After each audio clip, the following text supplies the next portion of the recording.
que nos va a presentar un tema de gran interés. El doctor Rodolfo de Jesús Palencia Vizcarra, pues es un gran médico especialista en medicina interna y pues te damos la bienvenida, Rodolfo. Muchísimas gracias. Comparto con ustedes.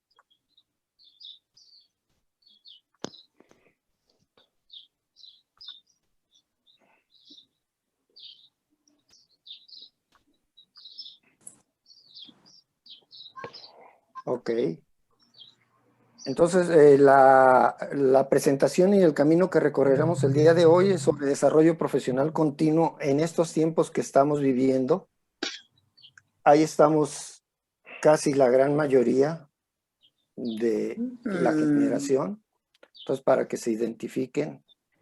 En esta foto, que fue de como de los 30 años, estoy en la misma posición que la original de blanco y negro cuando nos graduamos. Entonces, la agenda es ver el concepto de desarrollo profesional continuo. ¿Qué tan importante es actualmente la informática biomédica? ¿Qué capacidad tenemos para la búsqueda de información? ¿Cómo procesamos esta información para poderla aplicar en el proceso de enseñanza-aprendizaje? El de qué es y cómo lo llevamos a cabo nuestro desarrollo profesional continuo. Algo de telemedicina para tener nomás unos bosquejos y el proceso de la atención médica. O sea, no podemos dejar fuera el proceso de la atención médica si no aplicamos todos estos conocimientos precisamente a la atención del paciente. Entonces, definiendo los conceptos de este desarrollo profesional continuo, es el aprendizaje que debemos de tener todos de manera permanente para otorgar a nuestros pacientes seguridad y satisfacción. Y aquí analizamos y hacemos un pequeño recordatorio de cuando llevamos nuestra carrera, de toda esa información y ese conocimiento que recorrimos en esos 6 años.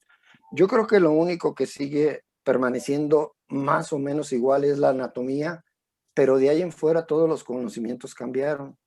Lo mismo que ha cambiado lo que aprendimos durante nuestra residencia.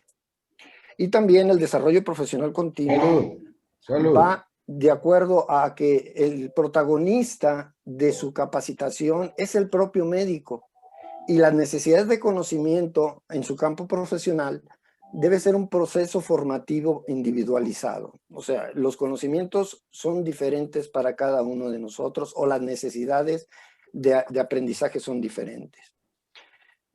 Parte del objetivo primordial de esta charla es proporcionar la evidencia para transformar educación de los profesionales de la salud mediante el uso de las tecnologías digitales.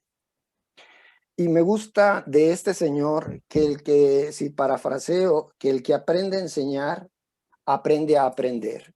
Entonces, por eso ha sido parte de mi reto este tipo de situaciones de querer aprender a enseñar para facilitar mi propio aprendizaje.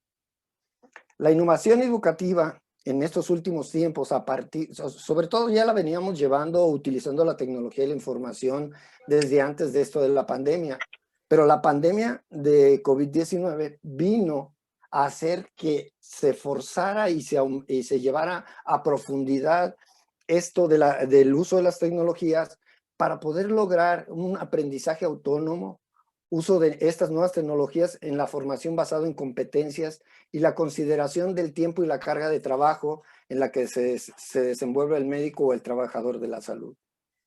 Hay que tener las competencias como es el uso de la tecnología de la información y de la comunicación, cómo buscar, cómo procesar y cómo analizar esa información que está dividida en diferentes fuentes de información y que esto complica muchas veces el poder lograr obtener la información que requerimos en el tiempo que requerimos para poder tomar decisiones. Capacidad de abstracción, análisis y síntesis de esta información y además aplicar el conocimiento y la toma de decisiones, capacidad de aprender y actualizarse de manera permanente. O sea, aunque estemos jubilados, aunque estemos en esta etapa de la vida, médicos seremos, por lo menos esa es mi manera de pensar, hasta el día que esté enterrado en la tumba o que mi cabeza ya no tenga esa capacidad para llevar esta actividad.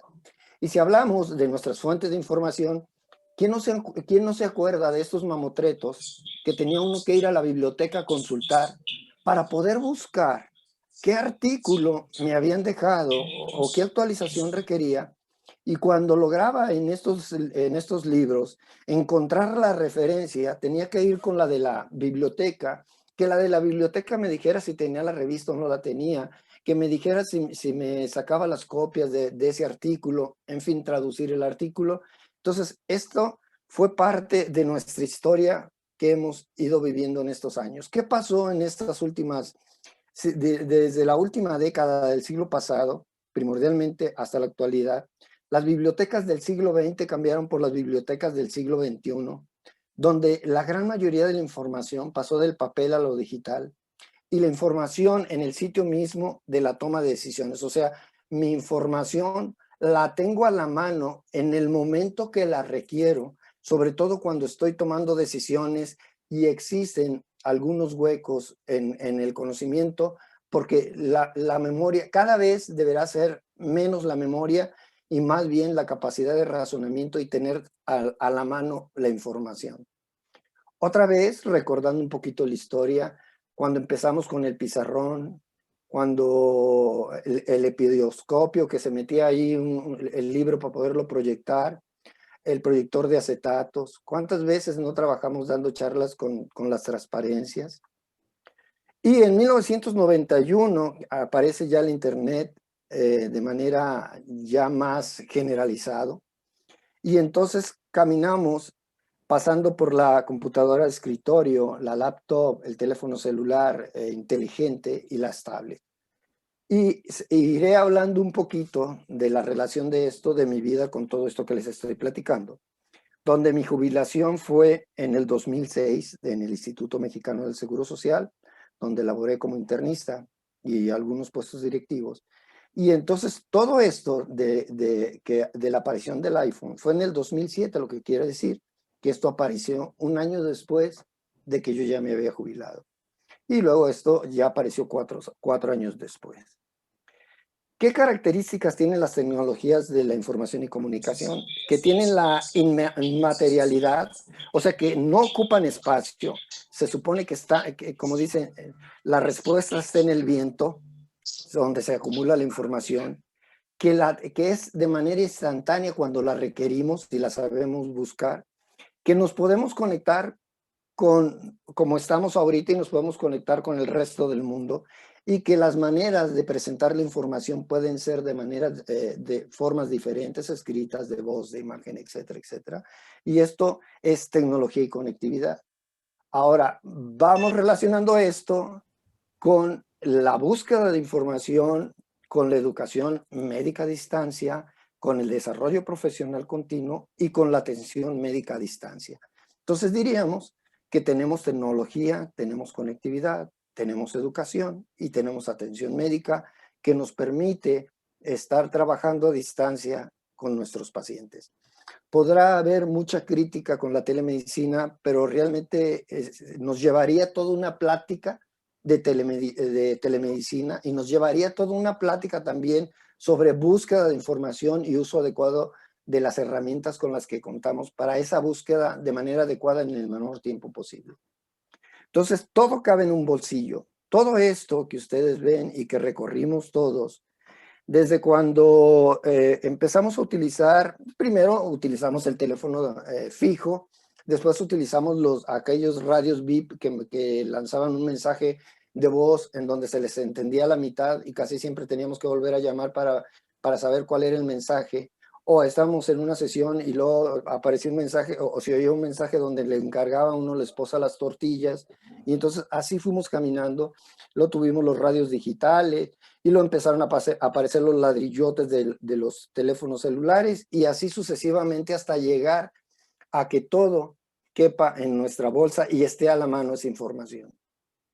Además, no está la información a la mano, sino existen una serie de herramientas que nos permiten compartir esta información como lo estamos viviendo ahorita, ¿sí? Tanto para el proceso de enseñanza-aprendizaje como para el desarrollo profesional continuo, para la atención médica, ya sea todo ello a través de una comunicación sincrónica, o sea, viéndonos las caras, asincrónica a través ya sea de chat o de correos, y una educación que haciendo algo de futuro, la educación a partir de esta situación del COVID, será una educación híbrida donde el estudiante, el residente, el médico en preparación, tendrá que acudir de cierta manera a la presencia física para algunas situaciones que requiere del aprendizaje, y otras serán a través de la comunicación que estamos teniendo como ahorita. Y esto permitirá que la educación llegue a mucho más personas, a mucho más estudiantes y mayor formación de recursos humanos en salud. ¿Qué ha cambiado? Ha cambiado que en 1991, mencionaba, aparece el Internet, aparece la conexión en cualquier lugar a través de Wi-Fi en 1999, y que estos recursos nos han permitido recursos de información, recursos de colaboración como estamos ahorita, y recursos de aprendizaje. Pero esto hay que tenerlo muy muy claro. El buen juicio clínico debe prevalecer siempre frente a la tecnología. La tecnología es un complemento a nuestra experiencia clínica y a nuestro conocimiento. Hay todavía mucho problema en brecha digital y educación médica. El acceso al Internet, el acceso a las fuentes de información, los costos, la velocidad de Internet. Por ejemplo, para mantener este tipo de comunicación que estamos teniendo, se requiere de una calidad de Internet que soporte la carga de toda esta información que estamos analizando. El uso de estas tecnologías, las competencias de estas tecnologías, todo esto nos ha llevado primordialmente a lo que veremos en el circulito, que es lo que llamamos la brecha digital. Y la brecha digital nos ha llevado en situaciones como el de no tengo, no sé, no me sirve. Y las nuevas generaciones, los nativos digitales, que efectivamente son expertos en manejar la herramienta. Pero una cosa es saber manejar la herramienta, a combinar lo que es la experiencia del profesor, del tutor, con el aprendiz, para darle un uso adecuado a esta herramienta, como es el pensamiento crítico, el filtro de la información, el trabajo colaborativo, a través de estas herramientas. Es por ello que es importantísimo que tengamos educación, capacitación, y que tengamos las competencias adecuadas para sacarle provecho a estas herramientas. Entonces, es importante, si ya hablamos de bioinformática, es conocer los canales por donde anda la información y qué capacidad tenemos para buscar, para analizar críticamente esa información, para filtrarla, almacenarla y tener contenidos adecuados y disponer de esta información en cualquier momento. Entonces, lo importante no es acumular y procesar información, sino aprender a transformarla en conocimiento. Y todos nos preguntamos, cuando hablamos de fuentes de información, si todo tiene un costo o todo está cerrado, ¿sí? Y entonces nos cuesta mucho trabajo en decir, bueno, entonces, ¿dónde estarán nuestras fuentes de información? ¿Será Google solamente nuestra fuente de información? Entonces, nomás les pongo un ejemplo, que Elsevier, editorial Elsevier, tiene 1/3 de toda la información de investigación en su poder. Y toda ella tiene un costo. Por ejemplo, un artículo de ellos, para que yo lo pueda obtener, anda alrededor de un costo de 35 a 45 dólares, un solo artículo. Entonces viene nuestra interrogante y siempre pensamos en costos y nos cuesta pensar en que esto sea tan caro. Entonces, ¿cuáles son las competencias primordiales para el profesional de la salud? Siempre hay que tener en cuenta que debemos de tener una confiabilidad o una protección de datos médicos, que es importantísimo. Que el manejo de autonomía de equipo, o sea, que cada uno de los médicos tengamos un equipo que sea personal para asegurar parte de esta seguridad.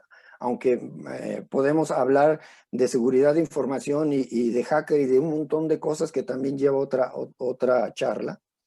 La utilización de sistemas de búsqueda y recuperación de información biomédica, conocimientos y manejos para procesar esta información, principios de telemedicina y conocimiento, valoración crítica y uso de las tecnologías, fuentes de información clínica y biomédicas. Las plataformas médicas nos han permitido acercar la información para nuestro desarrollo profesional continuo. Esto que ven ustedes aquí, fuentes de información, existen, solamente es un ejemplo de las plataformas médicas que existen de información. Aplicaciones médicas que nos permiten tener la información en el sitio mismo de la toma de decisiones y cómo utilizamos las redes sociales para intercambiar también información y conocimiento. Entonces, podemos ver en las plataformas, la gran mayoría de la información que se saca es de Google Académico, pero está PubMed, entre otros tantos, y pongo aquí con Receipt en rojo, porque la gran mayoría de los que trabajamos en una institución como el Seguro Social, Salubridad, o como profesores en la Universidad de Guadalajara, existe esta plataforma de información que es gratuita y que es, a pesar de que estemos jubilados, es una plataforma muy útil para obtener la información que requerimos para nuestro desarrollo profesional continuo. Y están toda esta serie de plataformas. Y entonces, para que se den una idea de cómo está fraccionada la información y que a veces nos cuesta trabajo obtener la respuesta a nuestra pregunta, al planteamiento de las necesidades de nuestro conocimiento. Vean cómo todas estas fuentes de información, ¿sí?, en donde podemos obtener algunas partes o algunas situaciones de conocimiento en unas y en otras y tenemos que tener esa capacidad de saber en dónde está la información.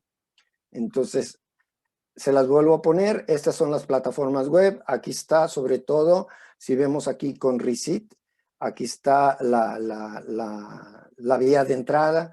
Y tenemos subrayo 2, que son UpToDate y Dynamed, que es para cualquier especialidad de las fuentes de información, sobre todo que se actualizan día a día y que la tenemos en aplicaciones para que en un momento dado podamos consultar alguna necesidad de información en el sitio mismo de la toma de decisiones. La metodología de búsqueda requiere de un planteamiento de la pregunta. Debemos de tener bien claro qué es lo que estamos buscando. Y vamos a construir nuestra estrategia de búsqueda y elegir la fuente adecuada. Y después de que llevemos a cabo todo ello, hay que tener la opción de refinar esa búsqueda y organizar esa información para administrarla y entonces obtener información y conocimiento para poder tomar las mejores decisiones y darle seguridad al paciente. Entonces, vuelvo a mencionar planteamiento adecuado de búsqueda y en donde buscar y evaluar fuentes de información es definir el problema de información, buscar y evaluar esa información, analizarla, sintetizarla y utilizarla.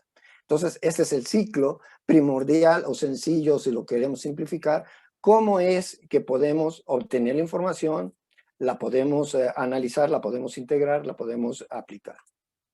Entonces, se requiere, buscando evidencia, una habilidad clínica de recursos, de jerarquizar o darle la importancia a la evidencia, los niveles de procesamiento y basado en la mejor evidencia con la que contamos en este momento.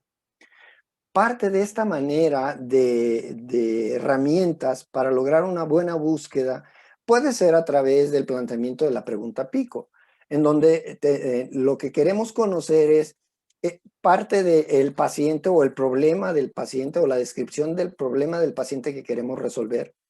O si queremos tener información sobre qué intervención queremos realizar ante el problema del paciente, como lo podemos ver en este apartado, donde podemos ver los tratamientos médicos, el tratamiento quirúrgico, o solamente observar la evolución del padecimiento hasta obtener más información. ¿Qué alternativas tenemos al comparar diferentes maneras o disposiciones de tratamientos y de manejos? Y siempre valorando los resultados y las repercusiones en morbilidad, complicaciones, calidad de vida, costos. También tenemos otros filtros, como es el vocabulario MESH, como lo pueden ver, que se utiliza mucho en la búsqueda en la biblioteca de PubMed. Y tenemos los operadores booleanos que utilizamos en diferentes uniones, para hacer uniones de diferentes objetivos de búsqueda, por ejemplo, diabetes y cardiopatía isquémica, diabetes o insuficiencia renal, o diabetes y no embarazadas, en fin. Esto nos va permitiendo cada vez más hacer una búsqueda que no sea tan dispersa y que nos facilite el poder obtener respuesta a nuestra pregunta. Filtros como temporalidad, o sea, qué tan actualizada queremos la información, qué tipos de estudios requerimos, queremos información de libros, de pruebas clínicas, de metaanálisis, de estudios controlados randomizados o revisiones sistemáticas, en qué idioma la queremos, si es en un sexo o género específico, en qué tipo de sujetos, en qué tipo de revistas o en qué grupos de edades. Entonces, todo ello nos lleva a tener una serie de filtros que nos van a facilitar esa búsqueda de información. Además, contamos, como ya lo había mencionado, con las aplicaciones médicas, que son estas aplicaciones médicas, software diseñados para que funcionen en los teléfonos inteligentes y las tabletas y que nos permiten a través de las diferentes tiendas obtenerlas ya sea sin costo y algunas de costo, que nos permiten tener en nuestro teléfono celular toda esta serie de información disponible para nuestra toma de decisiones. En este artículo de la Cleveland Clinic, que fue publicado en el 2017, dice cómo salir a flote en este mar de información y en el punto de cuidado. Y entonces nos hace un análisis de diferentes fuentes de información en donde le dan mucho realce a Dynamed y a UpToDate. Pero si vemos, por ejemplo, aquí tenemos un ejemplo de costos: Dynamed, $395 al año, UpToDate, $499 al año, Medscape, que no tiene costo, pero a veces tiene algunos inconvenientes porque utiliza anuncios comerciales de casas farmacéuticas.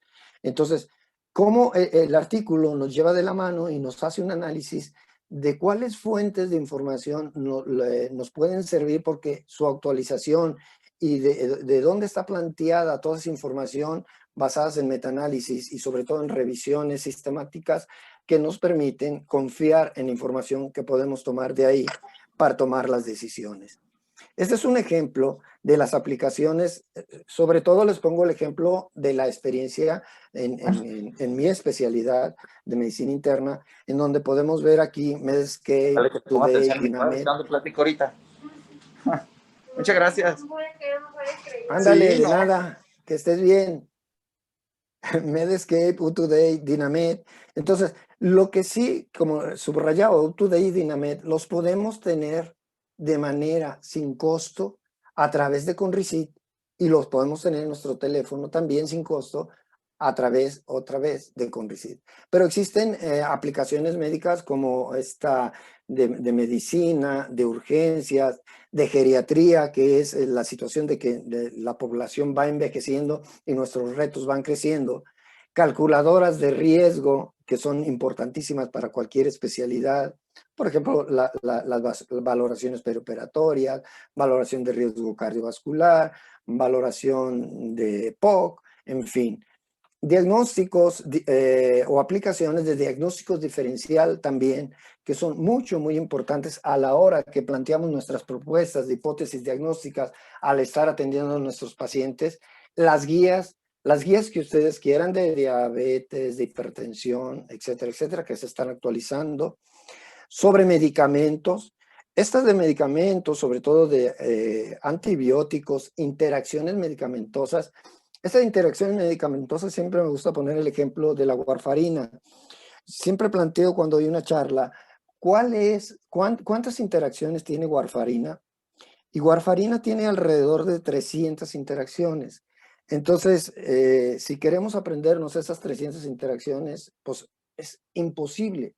Entonces, si contamos con la información en el sitio de toma de decisiones, nos permitirá ofrecer mayor seguridad al paciente cuando estamos utilizando y sobre todo cuando existe polifarmacia y ver que no haya de manera importante interacciones medicamentosas. Este es mi teléfono celular, en donde otra vez aquí están toda la serie de aplicaciones y donde de fondo aquí está un micrófono y ustedes recordarán que el doctor Palencia durante su carrera de medicina cargó más guitarra que libros y canté más que estudiar. Entonces, ¿cómo la ciencia y el arte se combinan para poder sacar adelante nuestro desarrollo profesional continuo?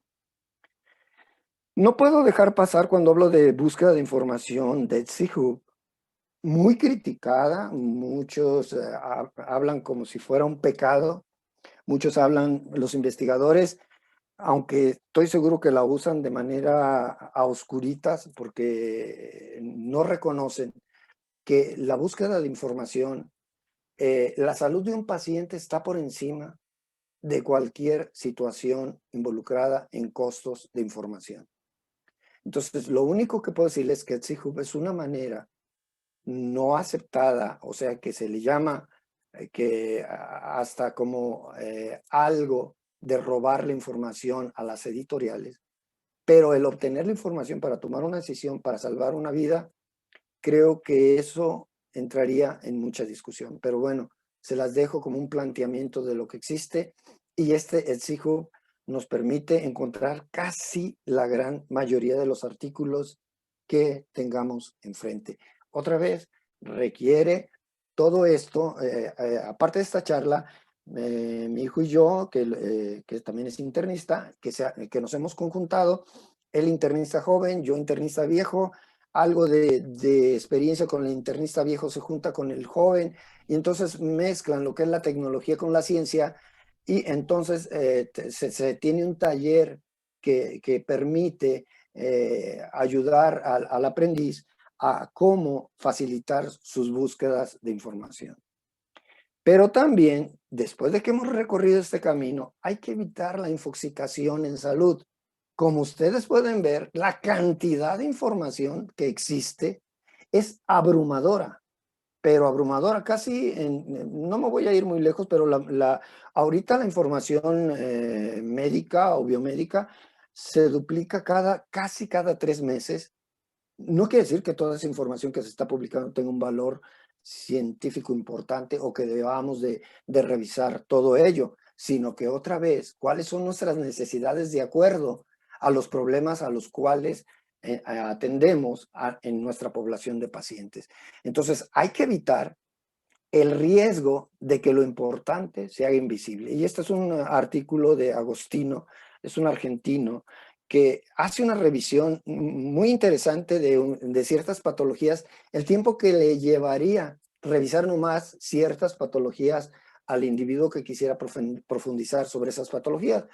Pero yo les puedo poner un ejemplo aquí solamente de la plataforma de publicaciones de PubMed, de la Librería Nacional de Estados Unidos, de bioinformática, sí, tecnología. Si revisamos hasta el día de ayer, sin meter ningún filtro en PubMed, para lo referente a COVID-19, se habían publicado 100.304 artículos. Aquí estoy comparando en los últimos 5 años, pero en COVID es este año 2020 a lo que llevamos de 2021, porque no había publicaciones antes de esa fecha. Y cómo se ha publicado más que de dengue en los últimos 5 años en un solo año. Y que para poder revisar toda esta información sin ningún filtro de lo producido, necesitaríamos leer 275 artículos cada día sin parar las 24 horas del día. Y así sucesivamente, si vemos diabetes mellitus o cardiopatía isquémica o hipertensión arterial.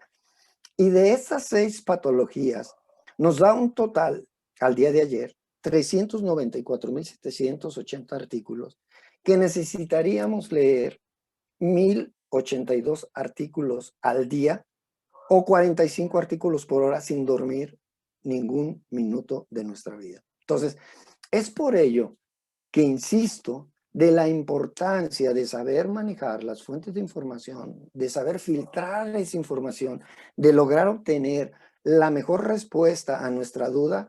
Y cada vez que atendemos un paciente y que resolvemos esa duda, será una fuente más para nuestro desarrollo profesional continuo que irá incrementando nuestra experiencia. Entonces, se requiere ir del dato a la información, al conocimiento y hasta llegar a la sabiduría. ¿Qué cambió en el 2020? Pues que apareció el famosísimo COVID, interrumpió la educación y entonces obligó a intensificar de manera rápida por parte de los educadores médicos y los estudiantes el empleo de la tecnología de la información. Se suspendieron clases, se suspendieron congresos, se suspendieron todo esto que estamos llevando ahorita. Y entonces las tecnologías de la información, comunicación, conocimiento y aprendizajes digitales, el desarrollo profesional continuo, la telemedicina y la educación a distancia, todo esto se aceleró en el año que acabamos de pasar y que seguimos viviendo.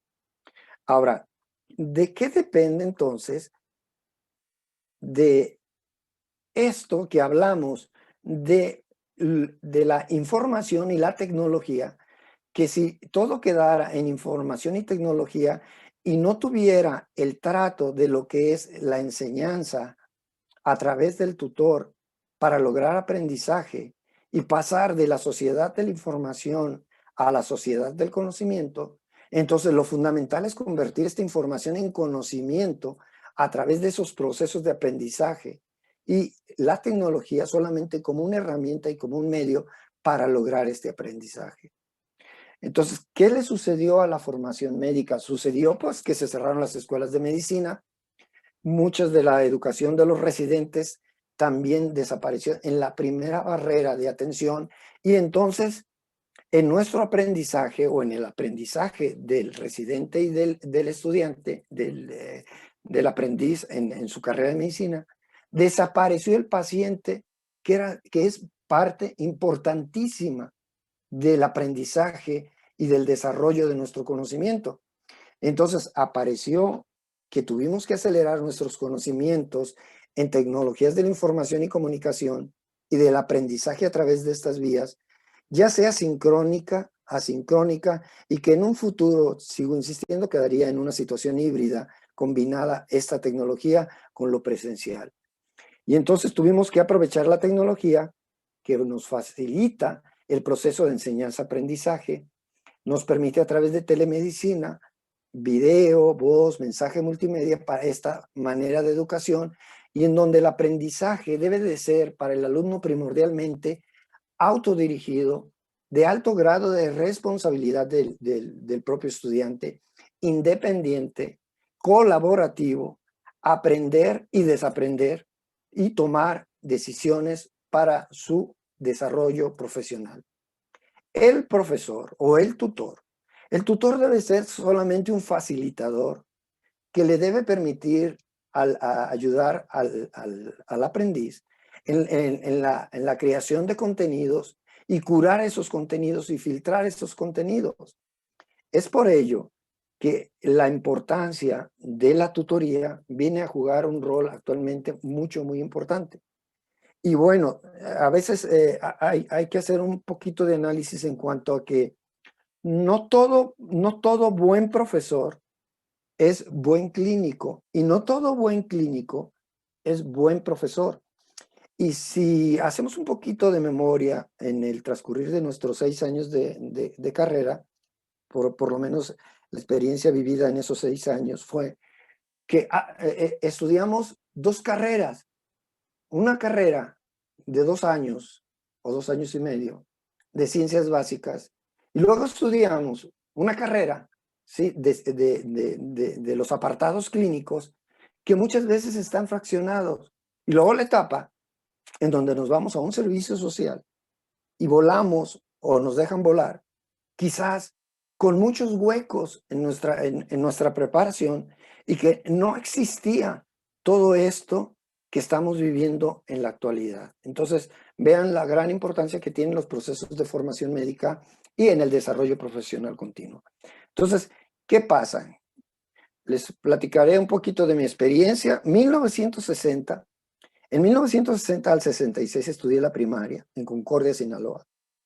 Luego me fui a la secundaria a estudiar a Los Mochis a estudiar la secundaria, porque resulta que cuando yo llegué a 1960, tuve un papá que era médico, que falleció en el 58, fuimos 7 hermanos, entonces tuvimos que vagar. Yo sé que no, a ustedes no les interesan las penas, pero es parte de la terapia durante estas reuniones que tenemos.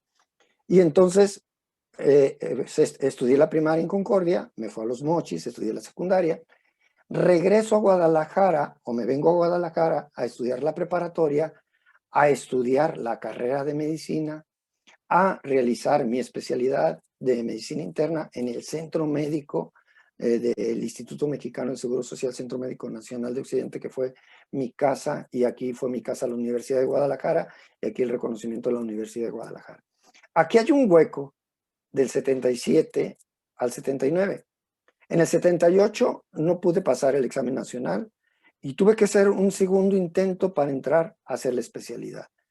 Una especialidad que duró 4 años, pero después de ese año 83, todo el resto, que si ustedes lo ven, es más largo este tramo que toda la educación formal.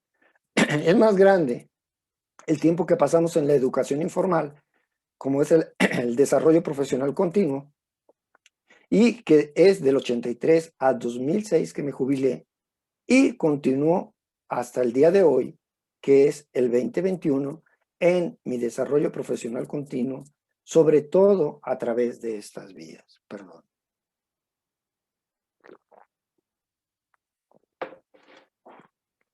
Entonces, ¿cuál es la situación actual? Que andamos corriendo para arriba y para abajo, sobre todo cuando podíamos salir con mayor facilidad. El cúmulo de información, las publicaciones, los nuevos conocimientos, las nuevas tecnologías nos han puesto retos. Y el médico se mueve en diferentes escenarios: consultorio, área de urgencias, hospital, unidades de cuidados intensivos, quirófano, y tiene que dedicar tiempo para la enseñanza a las nuevas generaciones. Y una sociedad cada vez más demandante en la calidad de su atención médica, como debe de ser. O sea, yo pido ser bien atendido. Entonces, por eso, aprender requiere de un aprendizaje independiente, autodirigido, en cualquier lugar y tiempo, con independencia, seleccionando mis necesidades de conocimientos o de contenidos, un trabajo colaborativo como lo podemos hacer en estos momentos, y siempre debe de ser evaluado. Debo de evaluar, sí, para poder otra vez identificar necesidades de conocimiento.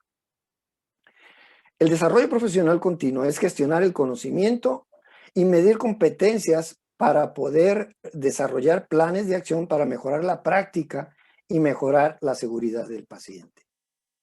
Hay que identificar prioridades, qué necesito aprender, qué me hace falta aprender, acceder a esas fuentes de información, integrar los nuevos conocimientos a la práctica clínica, integrar las herramientas de las tecnologías de la información y comunicación, fuentes de información a los procesos formativos, y buscar la solución de problemas en entornos reales. O sea, eso de entornos reales es mi insistencia, que el muchacho desde el primer día que pisa la facultad de medicina debe, aparte de tener sus ciencias básicas, ponerlo lo más pronto posible en contacto con entornos clínicos para que ese mínimo o suficiente o insuficiente o en el nivel que lleve de desarrollo de su formación, siempre se esté aplicando. Es por eso que el enseñar y aprender a través de tecnologías digitales requerimos no nomás de decir, bueno, pues vamos a enseñar y vamos a tratar de aprender en esta situación de las tecnologías. Se requiere de algo de pedagogía y de métodos de instrucción. O sea, hay que tener cierta preparación en ello. Se requiere de educación móvil, simuladores, juegos serios, gamificación, pacientes virtuales, realidad virtual o realidad aumentada, Big Data, inteligencia artificial. O sea, todas esas variables existen en la actualidad y están en uso para estas nuevas realidades que estamos viviendo. Y esas teorías del aprendizaje, así nomás como un brochazo, antes del 90, la pedagogía, o sea, el proceso de aprender el profesor se dirigía de manera unidireccional, o sea, todo lo transmitía el profesor hacia los alumnos y el alumno nomás era un recipiente de información que tenía que irse llenando, tenía que irse llenando y tenía que irse llenando. Se le da importancia en el 2010, sobre todo a andragogía, que es el aprendizaje del adulto, sobre todo el autodirigido y bidireccional, o sea, que el profesor no es el centro total del mismo, sino que se involucra en sus procesos de enseñanza-aprendizaje al alumno con el profesor con el alumno y el alumno entre los profesores. Luego, de 2010 en adelante, la cibergogía, donde la tecnología va permitiendo que tengamos un aprendizaje autodirigido, un aprendizaje personal, un aprendizaje como persona nada más. Pero luego caminamos hasta la actualidad y vemos que los procesos de aprendizaje ya es autodeterminado, multidireccional, con diferentes herramientas que tiene autonomía, madurez y contribución del aprendiz.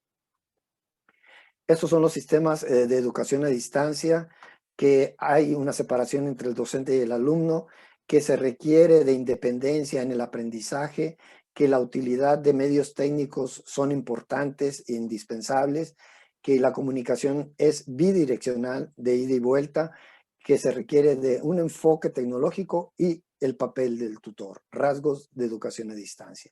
Y esta misma aprendizaje permanente, que es la adquisición de competencias básicas para el aprendizaje, la apertura de nuevas modalidades educativas y acceso libre y flexible, la educación continua, la formación y capacitación para el trabajo, el aprendizaje a través de estas herramientas y afrontar las situaciones o el aprendizaje a través de problemas.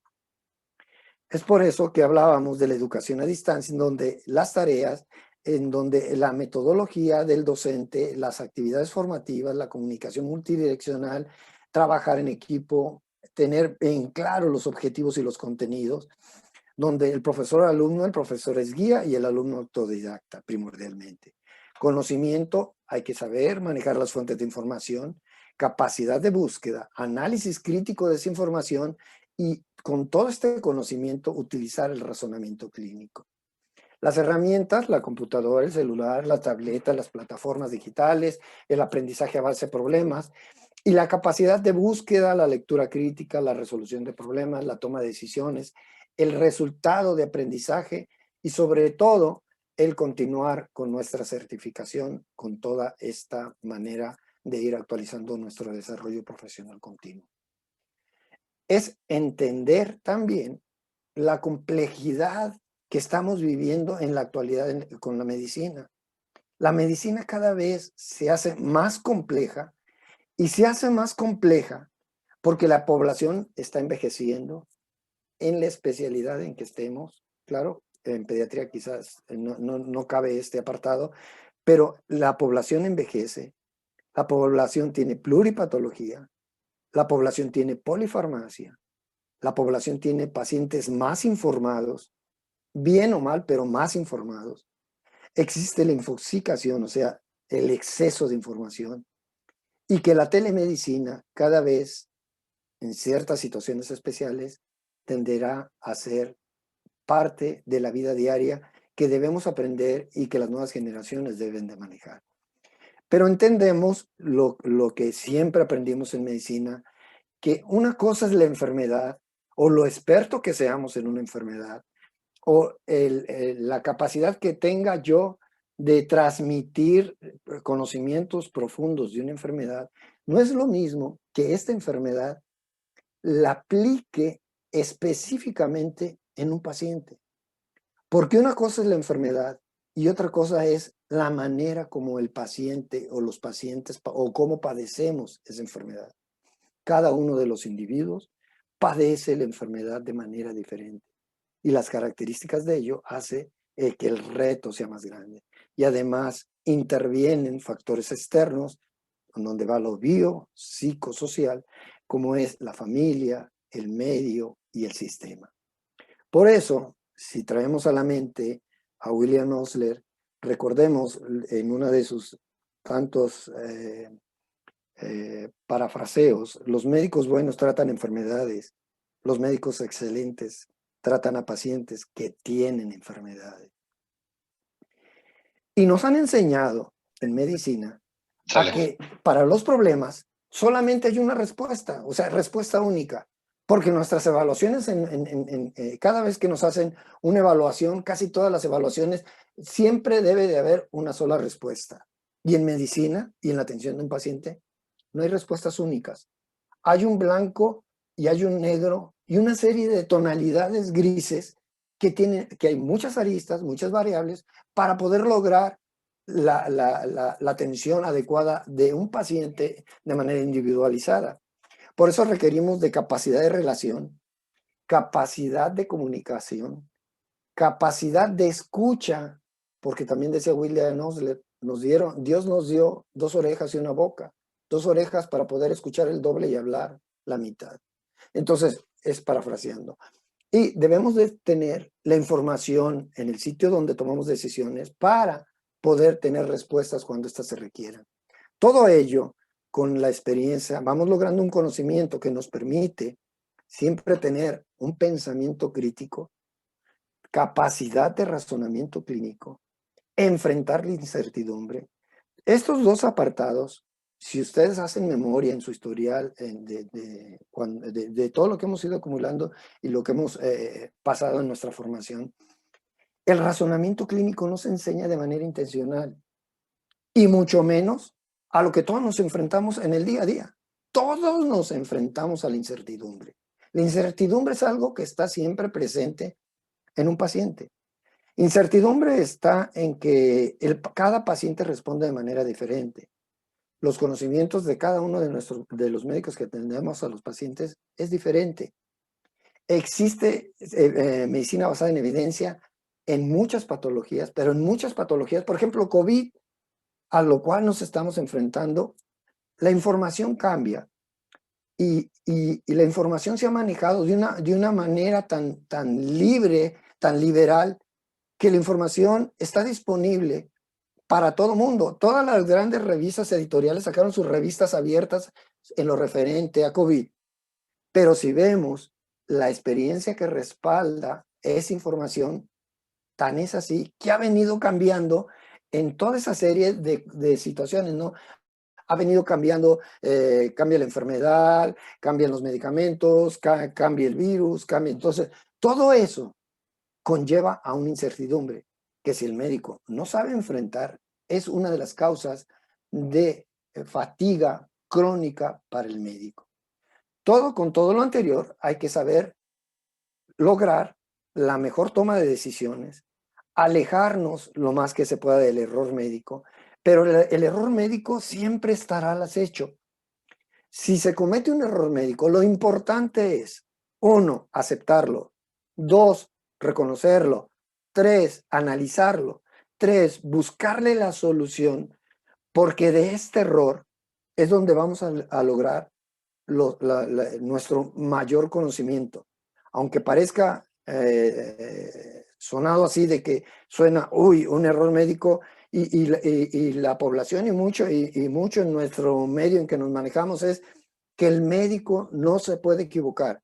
Yo quisiera que de todos los que estamos escuchando ahorita la charla, alguien no se haya equivocado. Entonces, el trabajo en equipo es sumamente importante y las decisiones compartidas bajo una capacidad de información clara hacia los pacientes nos debe de permitir darle papel central al paciente. Es por ello que el aprendizaje en base a problemas, la telemedicina, las fuentes de información, el internet, las tecnologías de información, nos da seguridad bajo su apoyo, ya sea sincrónico, asincrónico, híbrido, seguridad para el paciente, para poder enfrentar el problema del paciente, buscarle la mejor solución y a través de esta mejor solución a tener un aprendizaje basado en la práctica y trabajo en equipo que incremente nuestro conocimiento, nuestras destrezas y nuestra experiencia.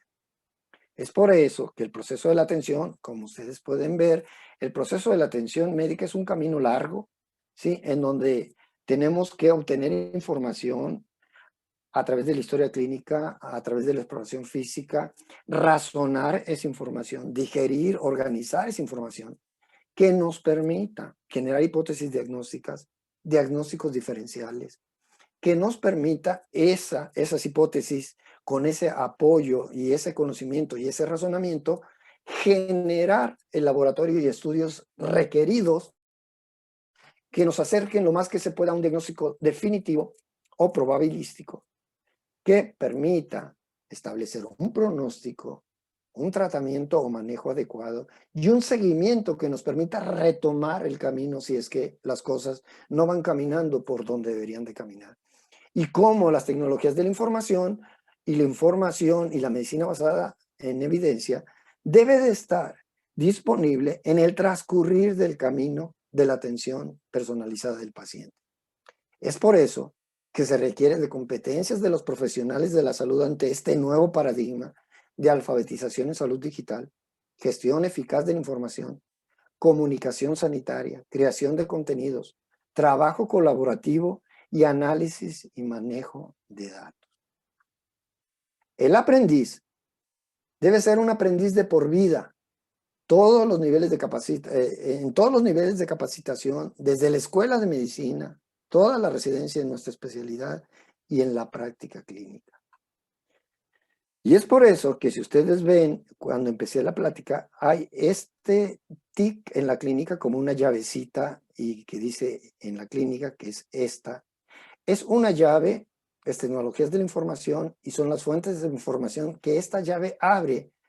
Y ponemos el ejemplo y la tomamos de esta información, de este documento de William Osler, donde la llave representa los símbolos de la Sociedad Americana Osler, donde Sir William Osler le proporcionaba la llave de su biblioteca solamente a residentes distinguidos, incluido Harvey Cushing, aquel que describió el síndrome de Cushing, para que pudiera tener acceso a su biblioteca en Baltimore.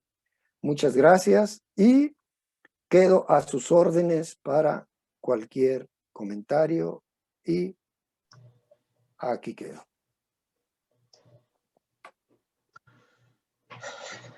Pues muy excelente tu presentación, Rodolfo. Aquí en el chat hay algunos comentarios, inquietudes. Una primera es si nos puedes aclarar un poco más lo referente a la educación sincrónica versus asincrónica. Ok. La educación sincrónica es lo que estamos haciendo ahorita. O sea, estamos en vivo, estamos presentes, nos estamos comunicando y podemos intercambiar impresiones. Educación asincrónica o información asincrónica es enviar a través de chat, a través de correos, a través de plataformas, alguna información que el aprendiz deberá revisar en casa. Y entonces revisa esa información, integra esa información y entonces cuando se tenga una comunicación sincrónica, se intercambian experiencias para incrementar ese conocimiento. Y educación híbrida es aquella que nos llevará a educación presencial y educación a través de las herramientas de la tecnología.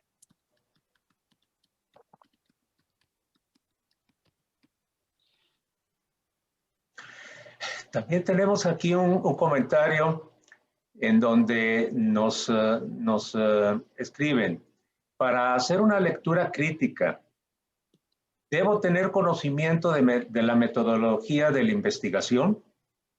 Por lo menos lo básico sí. O sea, no se requiere ser un experto. No se requiere ser un experto en situación estadística, pero sí se requiere de datos mínimos de este conocimiento. Pero además, para facilitar sobre todo este tipo de situaciones, quizás los que tengamos la menor experiencia en la situación estadística, lo más recomendable es que revisemos sobre todo la información de revisiones sistemáticas, porque ya es una información que de alguna manera ha sido analizada, ha sido ya filtrada y nos permite con esa información, sin mucho conocimiento estadístico, obtener respuesta a nuestro conocimiento. Muy bien. Para seguir la secuencia, Adolf Guzmán te hace la siguiente pregunta. ¿Cómo podríamos tener acceso a la plataforma Update si no trabajamos en ninguna institución actualmente?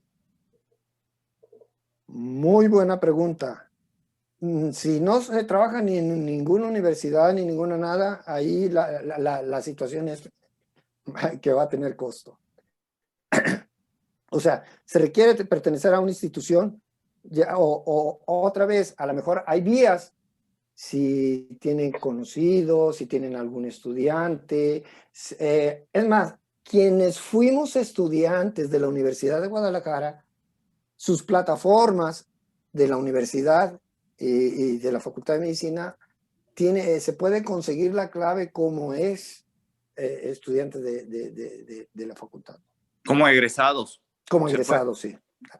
Le voy a hacer la voz al doctor Palencia. Primero, muy buenas tardes. Vengo llegando al final de la presentación. Me presento con ustedes, Rodolfo Palencia. Entonces, creo que sonará un poco homónimo el nombre. Respondiendo a la pregunta de cómo pueden obtener UpToDate, ya les decía, algunas son las negociaciones que pueden tener con las universidades. Si ustedes son egresados, como todos que están ahí presentes, egresados de la Universidad de Guadalajara y se acuerdan de su matrícula en control escolar o hasta en línea, pueden obtener su matrícula, su folio, lo que fue en su momento, les dan su NIP y tienen acceso a la biblioteca de la Universidad de Guadalajara. De hecho, tienen acceso hasta algunas revistas de forma gratuita como invitados de la Universidad de Guadalajara. Muy bien, muchas gracias. Aquí una pregunta y un comentario de nuestra compañera Alejandra Guillermina Miranda y va en relación con esto. Dice, puedo entrar a PubMed y leer los artículos abiertos y ella misma hace el siguiente comentario. Quiero preguntar si todos ya lograron registrarse en la plataforma de la vacuna, si nos conviene o no que nos vacunen cuando no conocemos qué tipo de vacuna nos quieren aplicar. Hay mucha desconfianza de mi parte. La vacuna rusa y la china, y como no sabemos si nos vacunarán o no, y si es positivo, ¿qué tipo de vacuna? Porque después de vacuna,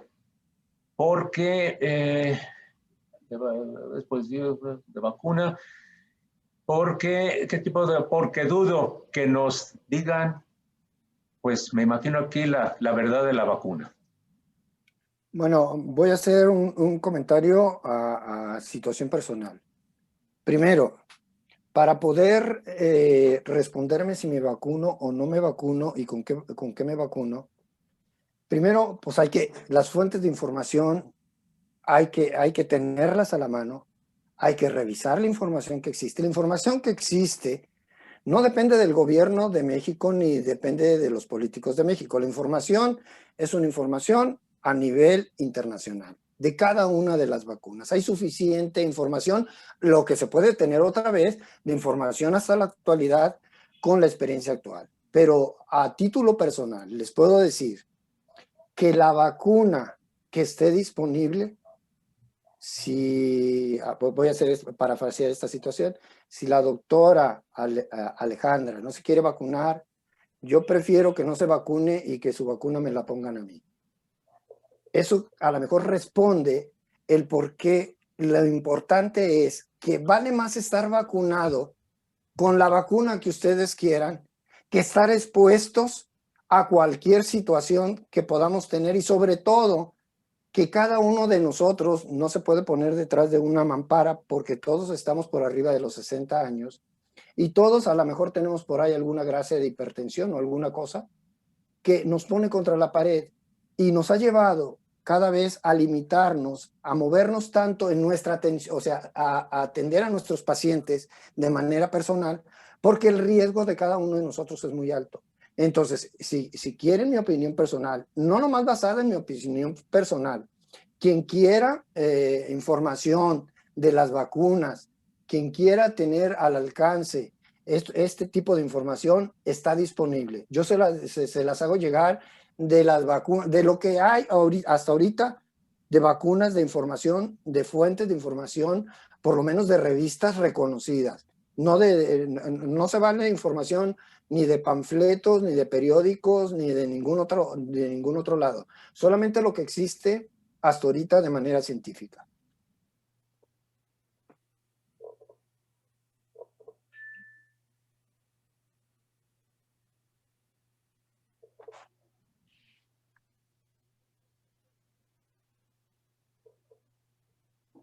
No te oigo, tienes el micrófono apagado. Bueno. Sí, aquí. Desde Perú, Diana Rodríguez Hurtado hace la siguiente pregunta. ¿Está de acuerdo que el reviewer de artículos no reciba honorarios? Que los artículos de revisión no reciban honorarios. Yo creo que otra vez, aquí sí ponemos hasta los investigadores, todos los que hemos publicado un artículo, resulta que publicamos un artículo y para poder leer nuestro propio artículo tenemos que comprar la revista. Y ustedes pónganse y verán. Todo lo que hemos escrito, todo lo que he escrito últimamente en libros, para poder obtener yo mi mamotreto de mi artículo o de mi capítulo escrito en algún libro, tengo que comprar el libro. Entonces, es por eso el luchar porque la información sea abierta. Y por eso es la lucha de que mientras no se obtenga esto, seguiremos, por lo menos personalmente, utilizando el C-Hub, que junto con PubMed me permitirá abrir cualquier artículo, casi cualquier artículo, porque no hay manera de abrirlos al 100% todos, pero combinando las fuentes de información, tarde o temprano, podemos obtener cualquier artículo. A ver, Jesús quería hablar y no. A ver. Chuyito. Mira, oye, Palencia, pues discúlpame, ¿verdad? Discúlpame, pero para mí eres Chícharo, eres mi amigo. A ver, soy el Chícharo, soy el compañero, soy el amigo para quien me acepten como amigo, porque primero no soy una monedita de oro y sé que no le caigo muy bien a muchos, pero otra vez, eso me vale un soberano cuerno. Sale. Bueno, eres mi amigo, pues mira. Sale. Te estaba escuchando y me volviste loco, ahora sí, ¿no? Más sí, ya sé que sí, porque es mucha información. Tanta información. Así es. Nosotros sabemos, ¿verdad? Desde estudiantes que nos metíamos a la biblioteca, la cantidad de libros y de todo lo que había. Ahora tenemos miles más de informaciones de las nuevas que tú ya con mucha maestría nos dijiste. Pero una de las cosas más problemáticas que yo he visto como, pues ahora ya como maestro, pues, ¿verdad? Que he sido muchos años de la universidad, es cómo voy a colaborar en interesar en enseñanza a los alumnos, nomás a interesarlos, porque enseñarlos, pues realmente muy poco les podría enseñar, en primer lugar. Entonces, pero si yo me meto a interesarlos, a que aprendan ellos, creo que es lo mejor que puedan tener en su vida. Y ahora con este maldito virus que nos trae locos, se le ha puesto más difícil meterlos en interés por la medicina, porque aprendan, porque sepan, como tú dices, la medicina no la van a aprender ni de ti, ni de Einstein si fuera médico, si hubiera sido médico, sino de cada persona, cada alumno tiene que tener su interés y meterlos a reflexionar. Por ejemplo, un soplo cardíaco, ¿quién se lo va a enseñar al alumno? ¿Se lo voy a enseñar por este medio? No, tiene que escuchar al paciente. Ese es mi problema que yo le veo a las nuevas generaciones, ¿no? Nosotros nos hartamos de práctica. Y por más burros que fuimos, como quiera que haya sido, llevábamos bastante prácticas. No me puedo, o sea, se me vino ahorita a la mente al llegar a una de las instituciones mejores aquí de México y ver la teoría que tenían mis compañeros de lo más extraordinario del mundo, pero en las prácticas me los jodía, porque iba de una institución en la que nos metíamos a la práctica, y eso fue el Hospital Civil, que les agradezco hasta ahorita, yo no sé cómo agradecer en lo práctico que nos hicieron, ¿no? En algunas, o que nos hicimos más bien. Entonces, todo este montón de clasificaciones y de tecnologías, yo creo que son muy buenas, pero nos estamos quedando muy abajo en la práctica. Antes de hacer cualquier comentario, sí me gustaría oír al doctor Jesús, porque el doctor Jesús tiene mucha experiencia acumulada en los procesos de enseñanza-aprendizaje. Entonces, antes de cometer alguna burrada, quisiera oír la importante experiencia que tiene el doctor Chuyito. Gracias, Rodolfo, amigo mío desde la preparatoria. Desde la prepa, sí, cuando fuimos a Chapala, cuando salimos de la prepa. Turno vespertino, claro. Así es.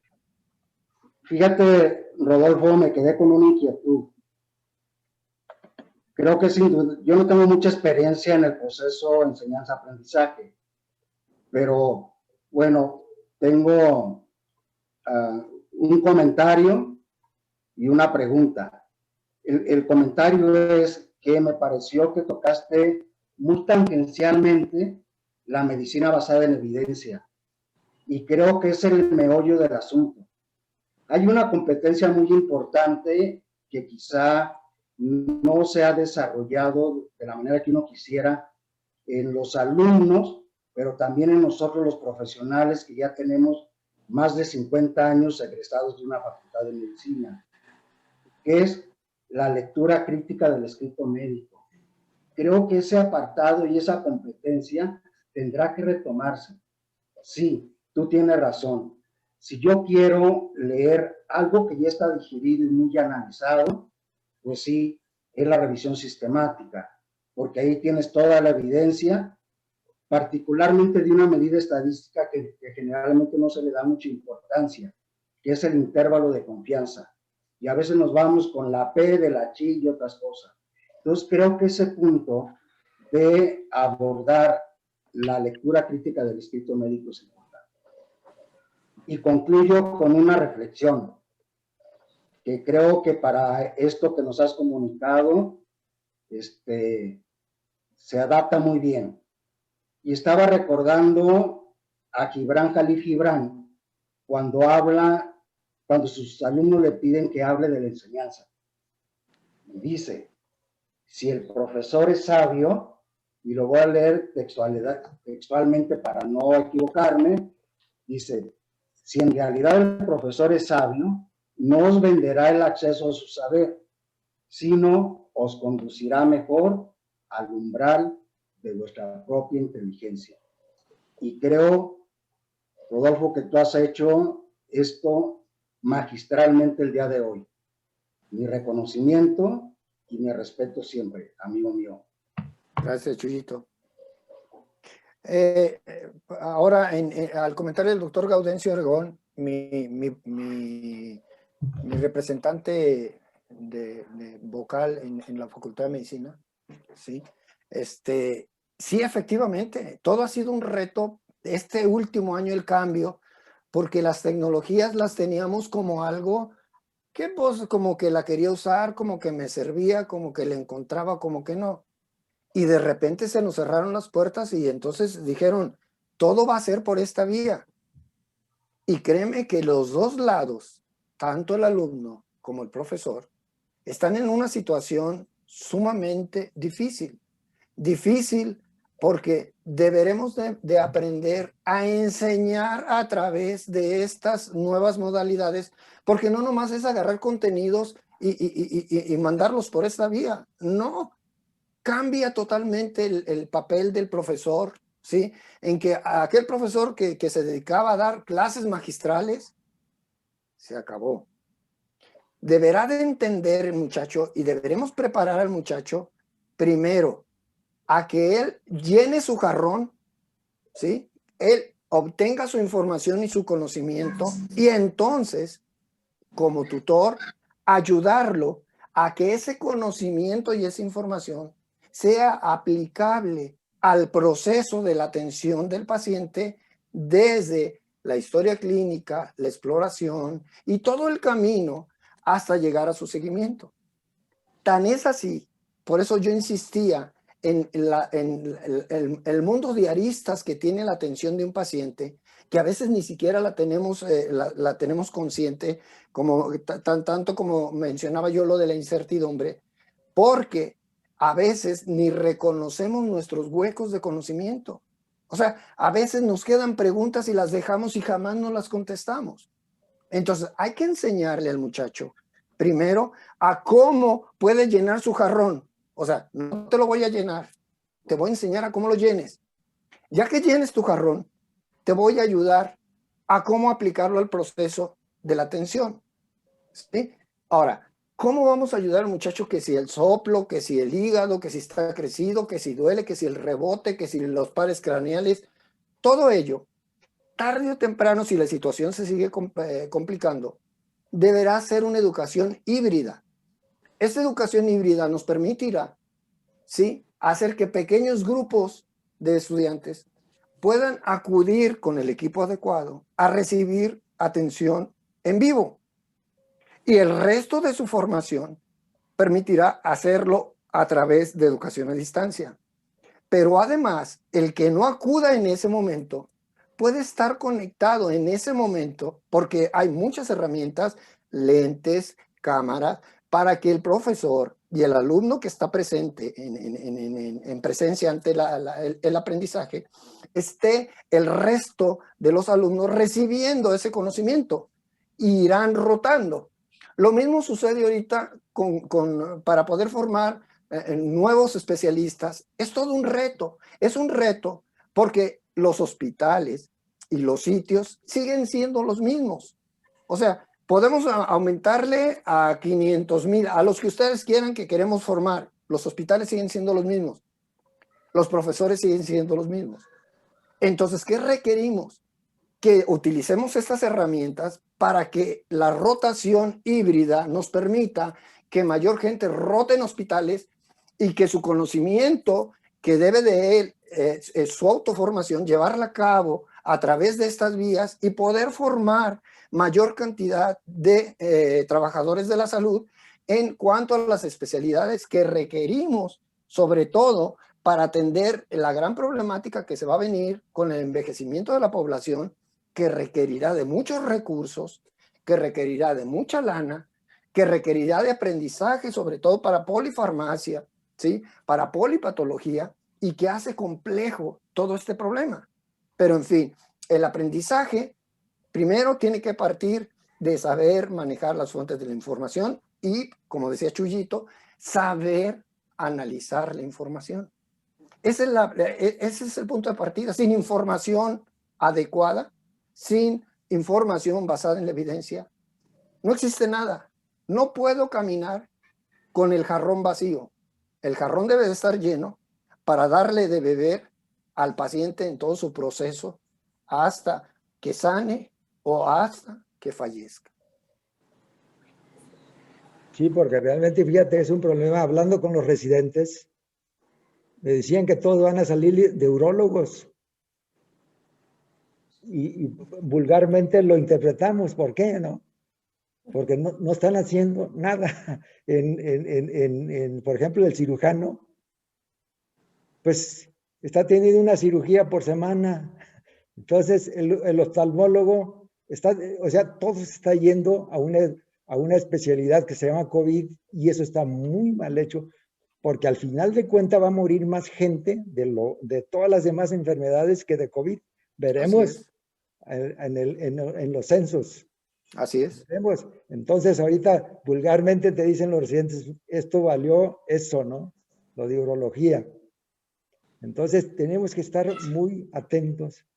Y yo no sé cómo le vamos a hacer, sobre todo los que ya estamos terminados, ya nosotros somos viejos, aunque no querramos, ¿verdad? Entonces, estamos ya despidiéndonos y esperamos salir adelante y dejar algo, ¿no? Algo en lo práctico a los estudiantes, porque muchos están yendo nada más por las plataformas y por la tecnología, y al final del cuento vemos que los pacientes son eso, es una máquina biológica, un extraordinario organismo biológico que necesitamos de conocer prácticamente, ¿no? Con los deditos, con la mano, ¿no? Con el cirujano por lo menos es muy crítico en eso, ¿no? Necesitamos ser muy prácticos, necesitamos de ser muy críticos, ¿verdad? Con cualquier opinión.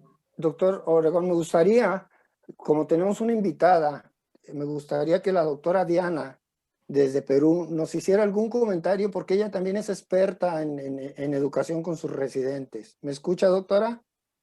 ¿Cómo está, doctor? Encantada. Buenos días con todos. Es para mí un honor estar aquí en esta reunión. Muy interesante, la plática estuvo muy rica, muy buena para todos, doctor Palencia. ¿Usted quisiera que yo haga un comentario? Sí, así es. Correcto. Como comentaba el doctor colega sobre la medicina basada en evidencia, es como usted bien lo ha dicho. La necesidad de estar actualizados en toda la vorágine de documentación, de publicaciones que se realiza para dar una mejor atención a nuestro paciente. Ok, tengo que estar actualizada, tengo que leer. Pero segundo, como lo dijo el doctor, la producción es tremendamente veloz y tremendamente rápida y no me alcanzaría el tiempo del mundo para leer todo lo que se publica. Por eso es que viene lo que comentaba el doctor, que yo debo elegir el mejor artículo de acuerdo a la pregunta de investigación. Si este no me sirve, next, el siguiente. Pero para yo elegir el mejor artículo en relación a mi pregunta, que puede ser muy diversa, yo necesito los conocimientos de lectura crítica y elegir aquel artículo que no esté plagado de sesgos, que tenga una propuesta bien hecha, que el tamaño de muestra sea más o menos importante, que las asociaciones o los análisis estadísticos que se hayan hecho sean los que corresponden y que sean muy fáciles de interpretar y decirnos efectivamente aquello que tú estás planteando como hipótesis es verdaderamente un factor de riesgo, si se trata de un estudio de casos y controles, porque mire, el odds ratio se encuentra en 8 o se encuentra en 13, y lo que tenemos que saber es qué quiere decir odds ratio, qué quiere decir RR, porque eso habla sobre todo de factores de riesgo, odds ratio o RR. ¿Qué quiere decir? La probabilidad de tener tal enfermedad. Se está cortando su comunicación. En tanto y en cuanto haya yo sido expuesto a tal factor. Y para terapéutica, voy a leer el artículo, pero ahí dice RR, RRR, RRA, NNT, NNH, y estos símbolos, ¿qué son? Tengo que saber que RR es riesgo relativo, que RRR es reducción del riesgo relativo, que RRA es reducción del riesgo absoluto, que NNT es el número necesario a tratar, y que el NNH es el número necesario para hacer daño. ¿Por qué digo número necesario a tratar, que es importante y que no siempre está en los artículos? Yo puedo calcularlo mediante la tablita de 2x2 o tablita de contingencia o tablita tetracórica, la que tiene, digamos, la A, B, C, D, y voy poniendo en cada cubículo los resultados y puedo aplicar la fórmula y determinar. El NNT en buena cuenta, ¿qué quiere decir? ¿Cuántos sujetos necesito yo tratar con determinado fármaco, por decir, para evitar un infarto? Si ese NNT es chico, es bueno, porque, por ejemplo, necesito tratar 30 sujetos para evitar un infarto, qué bueno. Pero si ese NNT es muy grande, no me conviene, sobre todo desde el punto de vista de salud pública. Si yo tengo un NNT de 300, quiere decir que necesito tratar 300 personas para salvar a un individuo de ese desenlace, no es bueno, no me conviene. Y eso es importante analizar, sobre todo cuando hablamos de drogas y de terapéutica y de resultados, ¿cierto? Y el NNH, ahí es al revés. Por ejemplo, un estudio de warfarina, de anticoagulación, ok, qué bien, ¿cuál es tu NNT? De repente es bajito, es 30, 20, qué bueno. Pero el NNH, que es el número necesario para hacer daño, ahí sí me conviene que sea grandote, porque quiere decir que yo traté 300 y un hito nomás hizo la complicación de sangrado. Un hito. Entonces, mi NNT, cuanto más bajito, mejor. Y mi NNH, cuanto más grande, mejor también. Y cabe señalar, yo no tengo nada en contra de las transnacionales, ni en contra de las empresas farmacéuticas, pero las cosas en su sitio. Muchas veces, cuando ellos echan a andar un nuevo fármaco que acaba de llegar de Europa, Estados Unidos, etcétera, la droga A, la maravilla, versus mi droga estándar, ocurre y nos pasa. Yo trabajo en un hospital nacional, uno de los importantes de Lima, y ¿qué dice? Criterios de inclusión. Ah, ya, muy bien. ¿Cuáles son los criterios de inclusión? Claro que van a haber eficacia, que quiere decir ver la capacidad de actuar de este fármaco en condiciones ideales. Por eso responde al inglés que dice, does it do? Lo hace correcto, pero son tan ideales muchas veces que esos criterios de inclusión son muy exquisitos, que no tenga esto, que no tenga esto, que no tenga esto, que no tenga esto. Lo digo en un ejemplo. Un colega que trabaja haciendo ensayos clínicos con la industria farmacéutica viene y me dice, doctora, vamos a hacer un estudio para neumonía, por favor, si puedo tomar pacientes de su pabellón para reclutarlas, con todo gusto. Le dije, es todo el piso suyo, pero quiero que me dé su teléfono para que a las 3 de la mañana, cuando llega el adulto mayor y viene emergencia, el doctor residente lo llame a usted para que le autorice a sacar el fármaco que le tocaría de acuerdo al estudio, doble ciego, aleatorizado, etcétera. Y le llame a las 3 de la mañana para que usted vea la neumonía de mi adulto mayor pluripatológico que tiene diabetes, hipertensión, dislipidemia. Ah, no, ellas no entran. Ah, caramba. Entonces, ¿quiénes entran? ¿Qué ocurre? Que cuando él termine su trabajo, no entran viejitas, no entran pluripatológicas, y entonces cuando él termine su trabajo y me diga, esta droga es bendita, yo decir, qué bendita, pero ahí viene el problema de la validez externa, porque ese buen resultado no lo voy a aplicar a mi realidad, a mis pacientes de la cama 1 a la 15, abuelita de 80 años, 90 Doctora Dianita, nomás para cerrar el comentario, porque se nos está yendo el tiempo y tenemos que concluir. Su comentario concluyente.